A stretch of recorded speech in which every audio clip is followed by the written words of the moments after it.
Sí, José Antonio, sí. Ya que se ha hablado de etimologías, la palabra liberal tenía una etimología todavía más bella en español. El liberal era el generoso y sobre todo el generoso. Una conducta liberal era una conducta... Sí, el magnánimo. El magnánimo. Hay una novela de Cervantes que es El amante liberal, cosa que es una contradicción en los términos, porque normalmente el amante suele ser poco liberal, suele ser celoso más bien. Liberal, en este caso de Cervantes, era que era muy generoso y dadivoso. Pero no tenía el sentido político que tuvo después, que era el que defendía los derechos individuales frente a los derechos del rey del antiguo régimen, la falta de libertad individual, ¿no? Que es el sentido político. Ahí estaba la verdadera etimología, que era libertas. Claro. Bueno, sí, pero la idea no estaba, digamos, políticamente... No, porque la libertad, ¿no? Libertas, pero eso ha ido hacia libre. Claro, bueno, claro. Y luego el que usa, y liberal sería un poco el que usa la libertad, ¿no? El que no solamente es libre, teóricamente, sino que se pone en uso la libertad en él. En Cádiz la oposición era liberales frente a serviles, y además liberal era un insulto por parte de los serviles, los defensores de Fernando VII. Yo creo más que hay una cosa, Fernando, que es curiosa. No, ya que ha salido, es una simpleza, pero es curioso, la traducción que se hizo, porque de ahí viene mucha historia, en los droits de l'homme de la Revolución Francesa. A mí me parece que cuando se traduce aquí como derechos humanos, se pierde justamente lo individual que hay en la frase derechos del hombre, en la traducción literal droit de l'homme, y a derechos humanos, que es una cosa más colectiva, y esa traducción no es gratuita, la pequeño desliz de la traducción no parece gratuito. No os dejéis acoquinar vosotros que estáis menos placeados por estos señores. Por ahora. David, me ha llamado la atención que en tu brevísimo currículum, el que me han dado al menos en la redacción del Faro de Alejandría, figurase la condición de hijo y nieto de republicanos. ¿Tanta importancia le das a esa ascendencia? Bueno, siempre hay que tener en cuenta que las raíces son parte de uno mismo. Para entender nuestro presente, nosotros no podríamos estar hablando de espíritu de Seattle, de espíritu de Praga, de ningún tipo de espíritu, si no miráramos un poco al pasado, a nuestras raíces, para entender tanto los éxitos como los fracasos que hemos tenido. ¿Qué es l'Avance? Este periódico quincenal, valenciano. Sí. Exacto, que se distribuye en toda la provincia de Valencia. Y que va, al menos este número es el octavo, el que tengo yo en estos momentos en la mano. ¿Qué es pues el Avance. ¿Cómo nace? ¿Cómo se financia? ¿Cómo nace y por qué nace, sobre todo, más que cómo nace? Nace con un objetivo muy claro, y es básicamente desmontar los mitos del pensamiento único. Los mitos que aquí mismo se están vertiendo del neoliberalismo, de la democracia liberal, de una serie de hipocresías en el sentido de de negar la propia ideología de uno mismo, de vertir unas opiniones no exactamente reales, y que, bueno, como Chomsky o como Ramonet ya han analizado de una manera bastante potente y de una manera bastante contundente, los medios de comunicación y el neoliberalismo lo que intentan es negar de una manera totalmente subrepticia la libertad de expresión. No existe el neoliberalismo. O el liberalismo, es cuestión de nombres, los nombres no vamos a discutir por ellos. Y Ramonet está en contra de los medios de comunicación, el director de Le Monde Diplomatique. No de los medios de comunicación. No, precisamente esa es la gracia. Nosotros podemos sacar el periódico l'Avance para intentar dar como si dijéramos una visión diferente. Pero lo que sí que es un hecho totalmente demostrado y que es obvio para todo el mundo es que la absoluta mayoría de los medios de comunicación, podríamos hablar del 99%, están en manos de grandes empresas, de grandes empresas publicitarias. Donde publica Chomsky. Por ejemplo, la Ilustración. Como por ejemplo, nosotros no, la nuestra es una organización no lucrativa. Con eso tenemos libertad de opinión. Porque pierde dinero, pero bueno, eso... En ese caso sí, pero en el mundo... Pero eso es porque somos tú y yo muy malos empresarios. Por supuesto. Bueno, no os enzarcéis aún. Seguramente, yo no sé cómo se dice en valenciano ni en catalán retroceso, pero seguramente vosotros, Pedro y Federico, llamaréis a este periódico el retroceso. Primero tendrían que leerlo. O el progreso decadente, que diría Luis Racionero. El espíritu de la golosina ideológica, ¿me entiendes? Bueno, David, ¿por qué fuiste a Praga? ¿Por qué fui a Praga? Bueno, primero porque, como ya he dicho antes, la totalidad de los medios de comunicación crean un pensamiento único, que hace que haya un pensamiento cero, es decir, que la gente no se plantee las cosas, que sean incapaces de analizar la realidad, porque le crean una realidad virtual, que es la que se vierte a través de ese filtro que son los medios. Nosotros queríamos ser un filtro diferente. Nosotros no somos la verdad, no somos otro pensamiento único, somos simplemente una opinión diferente, ni mejor ni peor, diferente. Que la gente tenga la capacidad de ser libre, de pensar, ya no de expresarse, sino de tener una capacidad de pensar. Para pensar hay que informarse, y para informarse necesitas diferentes fuentes. David, en esa profesión difusa de rabo de lagartija que te he atribuido en la presentación, tú has sido, entre otras cosas, vendedor de petardos. Sí, una bueno, cosa que en Valencia brevemente. tiene largo pedigrí. Brevemente. ¿Te ha sido útil esa profesión en Praga? Bueno, en Praga, más que nada, yo no iba a protestar, iba a cubrir las protestas. Tampoco se llegó a usar nada de ese tipo, quiero decir, para que quien más iba preparado era el otro bando, era quien tenía las armas.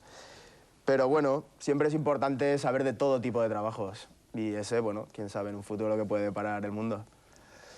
María Jesús, tú fuiste premio Bancaixa, una institución valenciana, una fundación valenciana de investigación sobre servicios sociales 1996. Una palabrita sobre este libro, que ha publicado naturalmente la Fundación Bancaixa. Sí, es un estudio sobre una forma de exclusión, es decir, lo que yo intento trabajar desde que terminé la carrera hace, yo que sé, 30 años, son diversas formas de exclusión social. Y en esa se trata de un caso peculiar, que es una cosa que le llamamos la cohorte maldita. Es el grupo de chicos que nacieron en España en el baby boom del 64 y que sobraban. Llegaron a la escuela después de que se hubiera, antes de que se hubiera producido la generalización de la escolarización obligatoria, llegaron al mercado laboral justo en el momento de lo más hondo de la crisis económica, llegaron al consumo de la heroína precisamente en el momento en que España ya era un mercado goloso para los traficantes y por tanto aquí empezaba a haber heroína, y entonces es una cohorte, un grupo de gente que, bueno... Eso sí que son perdedores, que diría Luis Antonio de Villena. Alto sentido de la oportunidad, ¿no? Son más perdedores, es un grupo... A mí me llama la atención porque desde el punto de vista sociológico es como si la propia sociedad deglutiera sus excedentes, y esta gente se ha estado muriendo de sida hasta que los últimos cócteles de medicinas pues le están prolongando la vida, ¿no? Pero gente que cayó en todas las clases sociales, además, de sida entre el 85 y el 90 y tantos, pues hay muchísimos. Bueno, sobre esos cócteles habría mucho que hablar, pero no lo vamos a hacer hoy. María Jesús, ¿qué es ATAC con 2 T's? Asociación por una tasa sobre las transacciones especulativas para ayuda a los ciudadanos. Tú eres miembro de esa asociación. Pues ATAC es un granito de arena, digamos, en todos estos movimientos que estos señores intentan llamar de antiglobalización. Antiglobalización no se puede ser porque vivimos en un globo. Y entonces, aunque no sea más que por pura ecología, por puro pensamiento ecológico, pues nos damos cuenta del efecto mariposa, ¿no? Lo que una mariposa bate las alas en Pekín y vete tú a saber dónde se desencadena el huracán. Entonces, es evidente que existe una globalización, primero ecológica, luego económica. Hay un libro de, ¿cómo se llama este hombre? De este que es amigo de Giddens. Bueno, no sé. Bueno, Beck se llama, Beck. Un escritor alemán que habla mucho de la globalización. Bueno, pues este Beck empieza uno de sus libros sobre la globalización con un texto también de Marx. Y dice, el capital financiero en su tendencia monopolista se extiende alrededor del globo, etcétera, etcétera. Dice, esto parece que lo hubiera escrito un señor de hace 2 días. Pues no, mire usted, se escribió hace 150 años. Entonces, globalización, digamos, económica ha habido. Globalización ecológica, evidentemente hay. Globalización cultural cada vez más por las revoluciones tecnológicas en el campo de los mass media.